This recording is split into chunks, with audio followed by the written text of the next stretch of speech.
Welcome to VSN education. ముందుగా అందరికీ శుభోదయం. ఈరోజు మనం చెప్పుకోబోయే టాపిక్ పేరు సందులు. అయితే సంధి అంటే ఏంటి? సందుల్లో రకాలైన సంస్కృత సందులైన సవర్ణ దీర్ఘ సంధి, గుణ సంధి గురించి ఈ క్లాస్లో నేర్చుకుందాం.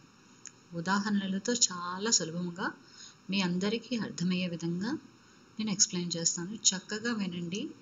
1 or 2 ఎగ్జాంపుల్స్తో ఎక్సర్సైజ్ చేసి కరెక్ట్గా అర్థం చేసుకుని రాయగలరని ఆశిస్తున్నాను. అయితే సవర్ణ దీర్ఘ సంధి, గుణ సంధి. అసలు సంధి అంటే ఏంటి? సంధి అంటే ఏంటి? రెండు పదాల కలయిక. పూర్వ పరస్పరములకు పరస్పరము ఏకాదేశమగుటను సంధి అంటారు. సంస్కృత పరంగా సంధి అంటే ఏంటంటే పూర్వ పరస్వరములకు అంటే పూర్వపదము రెండు పదాల కలయిక అని చెప్పుకున్నాం కదండి. ఆ రెండు పదాల కలయికలో మొదటి పదం యొక్క పూర్వస్వరము, అలాగే పరపదంలో పరస్వరము ఏకాదేశమొకటను సంధి అని అంటారు. ఏకాదేశము అంటే ఏంటంటే రెండు అచ్చుల స్థానంలో ఒకే అచ్చు వస్తుందన్నమాట. రెండు అచ్చుల స్థానంలో మనకి ఒకే అచ్చు అనేది వస్తుంది. చూడండి, పూర్వస్వరము పరస్వరము కలిసేటప్పుడు పూర్వస్వరము లోపించి పరస్వరం ఒకటే మిగులుతుంది. దీనిని సంధి అంటారు. సంధి అంటే ఏంటి? ఇందాక చెప్పుకున్నాం కదా, రెండు పదాల కలయికని మొదటి పదంలోని చివరి అచ్చు పోయి, అచ్చు అంటే ఇక్కడ అచ్చులు అంటే తెలుసు కదా మనందరికీ కూడా, ఆ నుంచి ఆ వరకు ఉండే వాటిని అన్నిటిని కూడా అచ్చులు అంటామని. అలాగే హల్సందులు కూడా ఉన్నాయి, అవి చెప్పుకునేటప్పుడు వాటి గురించి చెప్పుకుందాం. అచ్చు పోయి రెండవ పదంలోని మొదటి అచ్చు వచ్చిన సంధి అవుతుంది.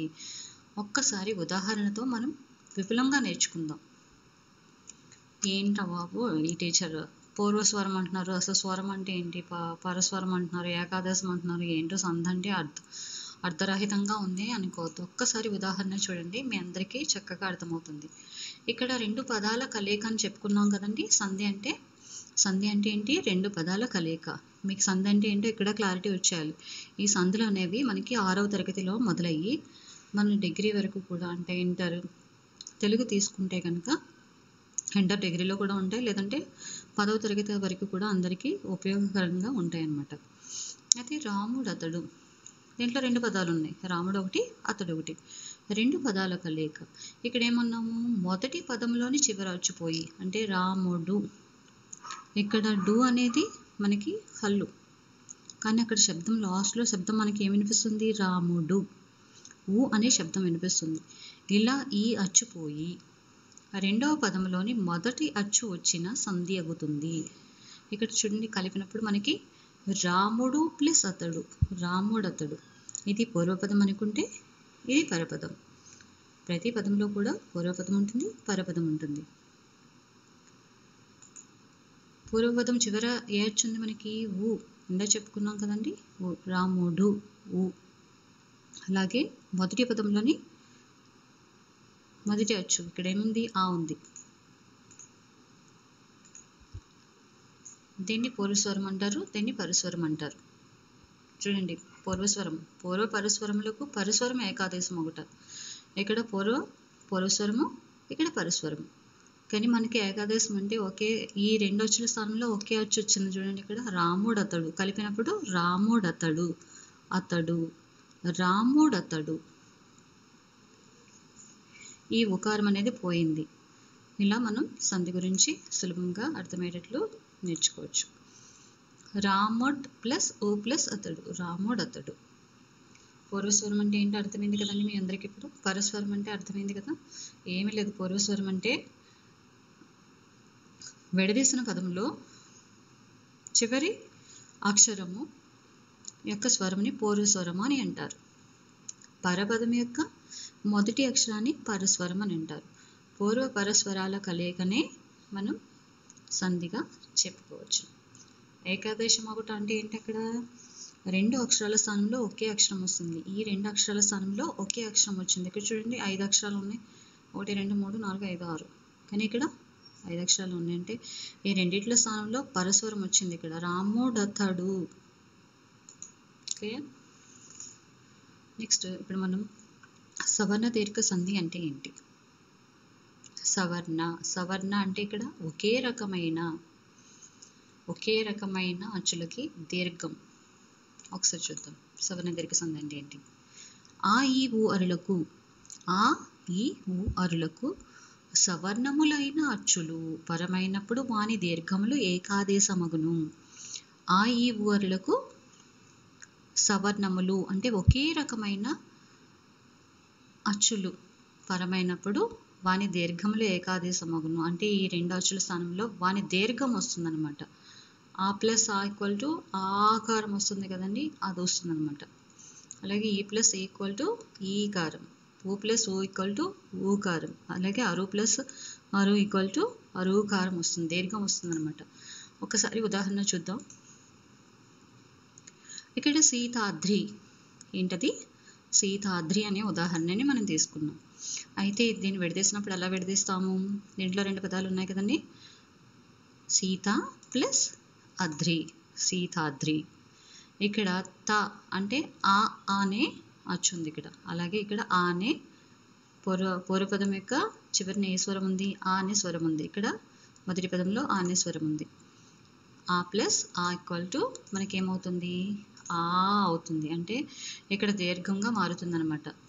ఈ ఆ ఈక్వల్ టు ఆకారం వస్తుంది, అంటే దాని దీర్ఘం వస్తుంది. ఇలా దీర్ఘం వస్తే కనుక అంటే ఇక్కడ పూర్వపదంలో చివరి అక్షరం కూడా ఆ ఉండాలి, అలాగే పరపదంలో మొదటి అక్షరం కూడా ఆ ఉండాలి. కలిపినప్పుడు వాని దీర్ఘం ఏకాదేశం అవ్వాలి. అంటే ఈ రెండిట్ల స్థానంలో ఒకే అక్షరం వస్తుందన్నమాట, ఏకాదేశం అవుతుంది. ఇలా చెప్పుకుంటే కనుక దానికి సవర్ణ దీర్ఘ సంధి అని చెప్పొచ్చు. సవర్ణాచ్చులు, సవర్ణం ఒకే రకమైన అచ్చులు వచ్చాయి చూడండి, అందుకే మనం సవర్ణ దీర్ఘ సంధి అని చెప్పుకున్నాం. అలాగే ఇంకొక ఉదాహరణ చూద్దాం. మహా ప్లస్ ఆత్మ, మహా ప్లస్ ఆత్మ అనేది మహాత్మగా రాసుకోవచ్చు. అలాగే ఫణాగ్రం, ఫణ ప్లస్ అగ్రం, ఫణాగ్రం. ఇక్కడ చూడండి, ఇక్కడ ఆ ఉందా, ఇలా ఆ వచ్చింది, కలిపినప్పుడు మనకి ఆ వచ్చింది. అలాగే ఫణాగ్రం, ఆ ప్లస్ ఆ ఈక్వల్ టు మళ్ళీ ఆకారం వస్తుంది చూడండి, దీర్ఘం వచ్చింది. ఇలా వస్తే కనుక ఇది మనకి సవర్ణ దీర్ఘ సంధిగా చెప్పుకోవచ్చును. ఇలా పదం ఇచ్చినప్పుడు మనకి గుర్తించబట్టే అది ఏ సంధి అనేది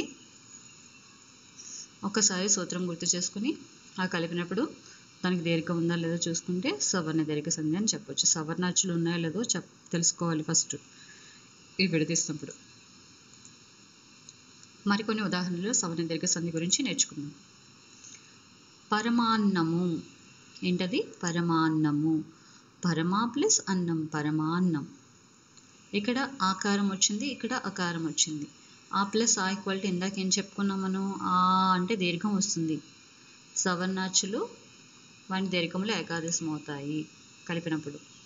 విడదీసినప్పుడు ఒకే రకమైన అచ్చులు మనకి రావాలి. అలాగే ఇక్కడ ముని ప్లస్ ఇంద్రుడు, ఇందాక ఏం చెప్పుకున్నాం సంధి సూత్రంలో? ఆ ప్లస్ ఆ ఈక్వల్ టు ఆ వస్తుంది. అలాగే ముని, ఈ ప్లస్ ఈక్వల్ టు ఈ వస్తుంది, మునీంద్రుడు. ఒకే రకమైన అచ్చులు ఉన్నాయి ఇక్కడ, దాని దీర్ఘం వచ్చింది కలిపినప్పుడు. కాబట్టి ఇది సింపుల్గా సవర్ణ దీర్ఘ సంధి అని గుర్తించవచ్చు. అలాగే గిరీష, గిరి ప్లస్ ఈస, ఇక్కడ ఈకారం ఉంది, ఇక్కడ ఈకారం ఉంది, కలిపినప్పుడు దాని దీర్ఘం వచ్చింది. అంటే ఈకారం యొక్క దీర్ఘం అనేది ఇక్కడ వచ్చింది కాబట్టి ఇక్కడ సవర్ణ అచ్చు ఉంది, ఇక్కడ సవర్ణ అచ్చు, అంటే ఒకే రకమైన అచ్చు ఉంది. భానుదయము, భాను ప్లస్ ఉదయం, భానుదయము. ఇప్పుడు మనకి నెక్స్ట్ సంధిలోకి వెళ్తాము. గుణసంధి అంటే ఏంటో నేర్చుకుందాం. గుణసంధి అంటే సంధి సూత్రం నేర్చుకున్న ముందుగా ఏ ఓ అరులను గుణములు అని అంటారు సంస్కృతంలో. ఏ ఓ అరులను గుణములు అని అంటారు. అయితే సంధి సూత్రం ఒకసారి చూద్దాం. అకారమునకు ఈ ఊ అరులు పరమైనప్పుడు క్రమంగా ఏ ఓ అరులు ఏకాదేశముగా వచ్చును. ఏకాదేశం అంటే చెప్పుకున్నాం కదండి ఇందాక, ఒకే రెండు అచ్చుల స్థానంలో ఒకే అచ్చు వస్తుంది. లేదంటే సవర్ణమైన అచ్చు. సేమ్ అచ్చు అనేది దీర్ఘం వస్తుంది. ఇక్కడ అకారమునకు ఈ ఊ అర్లు అంటే మొదటి పదములో ఎప్పుడు కూడా అకారం ఉంటుంది. రెండవ పదంలో ఈ కానీ ఊ కానీ అరు కానీ ఉండొచ్చు. ఈ ఉన్నప్పుడు మనకి ఆ ప్లస్ ఈక్వల్ టు ఏ అవుతుంది. అలాగే ఆ ప్లస్ ఊ ఈక్వల్ టు ఓ అవుతుంది. అలాగే ఆ ప్లస్ రో ఈక్వల్ టు అరు అవుతుంది. ఒకసారి కొన్ని ఉదాహరణలు చూస్తే మనకి చక్కగా అర్థమవుతుంది. ఇక్కడ ఉదాహరణగా మనం దేవేంద్రుడు, దేవేంద్రుడు అనే పదం తీసుకున్నాం. దేవా ప్లస్ ఇంద్రుడు, దేవేంద్రుడు. ఇక్కడ వా దగ్గర ఏముంది, మనకి అకారం ఉంది. పూర్వపదం యొక్క పూర్వస్వరంలో ఏముంది, ఇక్కడ వకారం అంటే వా ఆ అనేది ఉంది. ఆకి ఈ వస్తుంది కాబట్టి అది కలిపినప్పుడు ఏకారం వచ్చింది, దేవేంద్రుడు. ఇక్కడ అదే కదా చెప్పుకున్నామండి, అకారమునకు ఈ వస్తే ఏకారం అనేది వస్తుంది. ఏకారం అనేది ఏకాదేశం అవుతుంది. దేవా ప్లస్ ఇంద్రుడు, ఆ ప్లస్ ఈ ఈక్వల్ టు ఈ, దేవేంద్రుడు కలిపినప్పుడు. అలాగే రామేశ్వరం, రామ ప్లస్ ఈశ్వరం, రామేశ్వరం. తర్వాత పరోపకారము, పరా ప్లస్ ఉపకారము. ఆకి ఈ వచ్చే ఎగ్జాంపుల్స్ ఈ రెండు చూసుకున్న ఉదాహరణలు. అలాగే అకారమునకి ఉకారము, అకారమునకి ఉకారం వస్తే ఓకారం వస్తుందని చెప్పుకున్నాం కదండి. పర ఆ ప్లస్ ఓ ఈక్వల్ టు పరోపకారము. అలాగే రాజర్షి, రాజా ప్లస్ ఋషి, రాజర్షి, రాజా ప్లస్ ఋషి, రాజర్షి. ఇక్కడ అకారము ఇక్కడ రుకారము రెండు కలిపితే అరు వస్తుంది. ఇప్పుడు మనకి 6వ తరగతి నుంచి మొదలయ్యి 10వ తరగతి వరకు కంపల్సరీగా ఉంటాయని చెప్పుకున్నాం కదా సందులు అనేవి. అయితే మనకి సంధి సూత్రం కాకుండా ఒక్కొక్కసారి మనకి ఏం అడుగుతారు, ఈ ఉదాహరణ అంటే దేవేంద్రుడు అనే ఒక పదం ఇస్తారు. ఈ పదాన్ని విడదీసి సంధి పేరేంటో రాయమంటారు. అప్పుడు అలా రాయమన్నప్పుడు మనకి విడదీయడం, దేవా ప్లస్ ఇంద్రుడు.